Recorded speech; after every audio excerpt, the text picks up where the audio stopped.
ಅಧ್ಯಾಯ 1 ಮದುವೆ ದಿನದ ಗೊಂದಲ. ನಂದು ಇನ್ನೂ ರೆಡಿ ಆಗಿಲ್ಲವಾ? ಆಶಾ ರೂಮ್ಗೆ ನುಗ್ಗುತ್ತಾ ಕೇಳಿದಳು.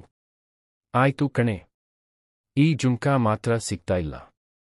ಅಯ್ಯೋ ದೇವ್ರೇ, ಇನ್ನೂ ಅರ್ಧ ಗಂಟೆ ಮಾತ್ರ ಇದೆ. ಕೆಳಗೆ ಎಲ್ಲರೂ ನಿನ್ನನ್ನೇ ಕೇಳ್ತಿದ್ದಾರೆ. ನಂದಿತಾ ಕನ್ನಡಿಯ ಮುಂದೆ ನಿಂತು ತನ್ನನ್ನೇ ನೋಡಿಕೊಂಡಳು.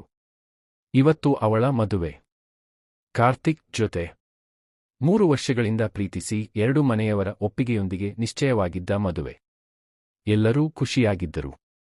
ಆದರೆ ನಂದಿತಾಳಿಗೆ ಮಾತ್ರ ಯಾಕೋ ಮನಸ್ಸು ನೆಮ್ಮದಿಯಾಗಿರಲಿಲ್ಲ. ಏನಾಯ್ತು? ಟೆನ್ಷನ್ ಆಗ್ತಿದೆಯಾ? ಆಶಾ ಕೇಳಿದಳು. ಗೊತ್ತಿಲ್ಲ ಕಣೆ. ಬೆಳಗ್ಗಿನಿಂದ ಮನಸ್ಸು ವಿಚಿತ್ರ ಆಗಿದೆ. ಮದುವೆ ಆಗೋ ಎಲ್ಲ ಹುಡುಗಿಯರಿಗೂ ಹೀಗೆ ಆಗುತ್ತೆ. ಜಾಸ್ತಿ ಯೋಚನೆ ಮಾಡ್ಬೇಡ, ಆಶಾ ಹೇಳಿದರೂ ನಂದಿತಾಳ ಮನಸ್ಸು ಒಪ್ಪಲಿಲ್ಲ. ಕೆಳಗೆ ಮದುವೆ ಮಂಟಪದಲ್ಲಿ ಜನಸಂದಣಿ. ಸಂಬಂಧಿಕರು, ಸ್ನೇಹಿತರು, ಫೋಟೋಗ್ರಾಫರ್ಗಳು ಎಲ್ಲರೂ ಓಡಾಡುತ್ತಿದ್ದರು. ಕಾರ್ತಿಕ್ ಮಾತ್ರ ಮೊಬೈಲ್ ಹಿಡಿದು ಯಾರೊಂದಿಗೋ ಮಾತನಾಡುತ್ತಿದ್ದ. ಅವಳು ಹೊರಗೆ ಬಂದ ಕೂಡಲೇ ನನಗೆ ಮೆಸೇಜ್ ಮಾಡು, ಅವನು ನಿಧಾನವಾಗಿ ಹೇಳಿದ. ಕರೆ ಕಟ್ ಆಯ್ತು.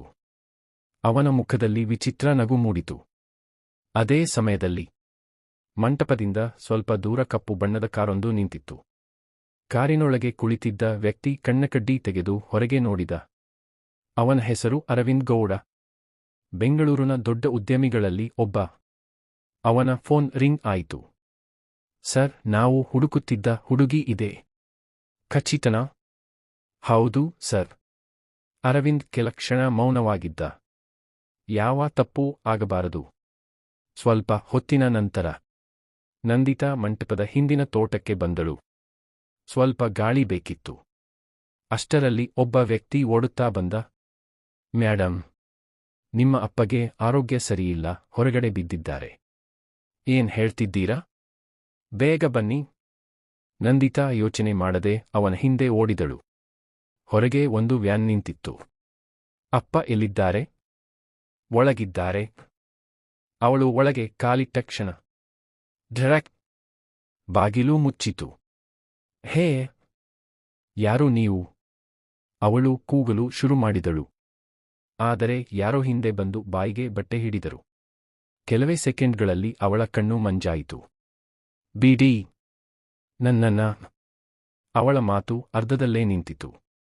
2 ಗಂಟೆಗಳ ನಂತರ ನಂದಿತಾ ಕಣ್ಣು ತೆರೆದಳು. ಒಂದು ಅಪರಿಚಿತ ಜಾಗ. ಹಳೆಯ ಮನೆ. ಕೈಗಳು ಕಟ್ಟಿರಲಿಲ್ಲ. ಆದರೆ ಬಾಗಿಲು ಲಾಕ್ ಆಗಿತ್ತು. ಹಲೋ, ಯಾರಾದ್ರೂ ಇದ್ದೀರಾ? ಅವಳು ಜೋರಾಗಿ ಕೂಗಿದಳು. ಅಷ್ಟರಲ್ಲಿ ಬಾಗಿಲು ತೆರೆದಿತು. ಒಬ್ಬ ಎತ್ತರದ ವ್ಯಕ್ತಿ ಒಳಗೆ ಬಂದ. ಬಿಳಿ ಶರ್ಟ್, ಕಪ್ಪು ಜೀನ್ಸ್. ಮುಖದಲ್ಲಿ ಯಾವುದೇ ಭಾವನೆ ಇರಲಿಲ್ಲ. ಭಯಪಡ್ಬೇಡ. ನೀವ್ಯಾರು? ನನ್ನನ್ನ ಯಾಕೆ ಕಿಡ್ನಾಪ್ ಮಾಡಿದ್ದೀರಾ?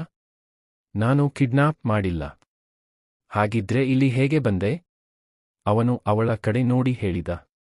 ನಿನ್ನ ಮದುವೆಯಾಗಿದ್ದರೆ ಇವತ್ತೇ ನಿನ್ನ ಜೀವನ ಹಾಳಾಗುತ್ತಿತ್ತು. ನಂದಿತಾ ಗಾಬರಿಯಾದಳು. ಏನ್ ಮಾತಾಡ್ತಿದ್ದೀರಾ?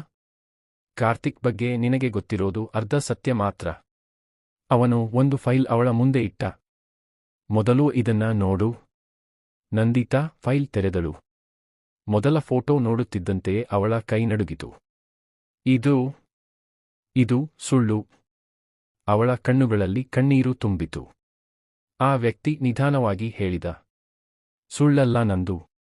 ಈಗ ನಿಜವಾದ ಆಟ ಶುರು ಆಗ್ತಿದೆ. ಮುಂದುವರೆಯುತ್ತದೆ.